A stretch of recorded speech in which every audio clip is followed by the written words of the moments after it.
Kristo akuzwe bavandimwe, nizere ko mumeze neza. Uyu munsi nk'uko mwabibonye ku mbuga nkoranyambaga zanjye, mwabonye ko nagize isabukuru y'amavuko. Wari umunsi w'ibyishimo, ni umunsi umuntu akwiye kwishimaho. Umunsi w'amavuko ni umunsi mukuru ukomeye cyane kuri nyirawo. Ubwo rero ndashimira buri muntu wese wanzirikanye, ngira ngo nanamusabe ansabire, kuko urugendo ruri imbere nirwo rurerure kurenza urwo maze ku isi, kandi nifuza ko urugendo sigaje nzarukoramo ibikorwa byinshi bishimisha Imana, ibikorwa byinshi bishimisha abana b'Imana, cyangwa se bigaragarira abana b'Imana kandi bibanyura.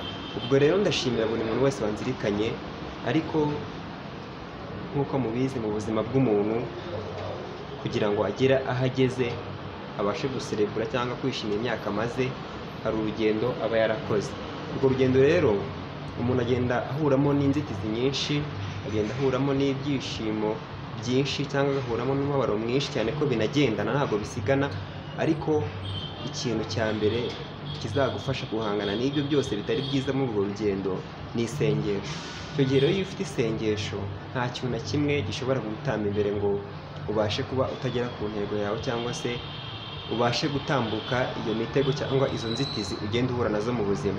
Isengesho ni ikintu cya mbere cyamfashije kuba nagera kuri uru rwego ngezeho, cyangwa se kuri aya magingo ngezeho nyihumeka kandi meze neza. Ndabishimira Imana yabashije kuba yandinda iyi myaka yose yashize, cyangwa iyi minsi yose ishize, cyane ko noneho muri iyi minsi ntabwo byoroshye. Urebye n'ikibazo cya COVID-19 kiri kudutwara inshuti, abavandimwe, mu buryo butunguranye, mu buryo tutakekaga. Ubwo rero iyo umuntu abashije kuba akiri muzima, agomba gushima Imana, cyane ko kubwe nta kintu kirenze aba afite, yaba yarayihaye kugira ngo we ibe ikimurinze. Urugendo rero ntabwo rwari rworoshye muri iyi myaka ishize maze ku isi, maze imyaka myinshi. Uyu munsi rero nizizaga umunsi w'isabukuru yanjye y'amavuko, nujuje imyaka 27 y'amavuko. Urumva ko atari myinshi, ariko ntabwo ari mikeya. Gusa ni mikeya bitewe nawe uri kureba video, bitewe n'imyaka ufite, cyangwa se ikaba myinshi bitewe nawe uri kureba ino video n'imyaka ufite. Ubwo rero ndabasaba gukomeza kunsengera kugira ngo dukomeze dukorere Nyagasani, maze tumukorere ibyubaka, tumukorere ibimushimisha kandi bishimisha n'inshuti zacu cyangwa n'abavandimwe bacu.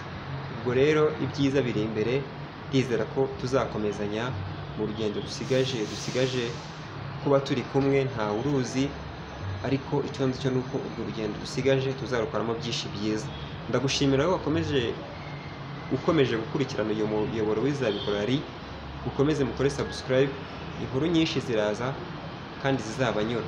Ubwo rero kandi ibyishimo, yego turi mu bihe bitoroshye bya COVID-19, ntabwo twemerewe kwidagadura ngo twishimire isabukuru, ariko by'umwihariko ababinyeretse ndabashimira kandi ndabasabira umugisha ku Mana, ikomeze namwe ibarebe icyoroshye. Muhorane amahoro ya Nyagasani.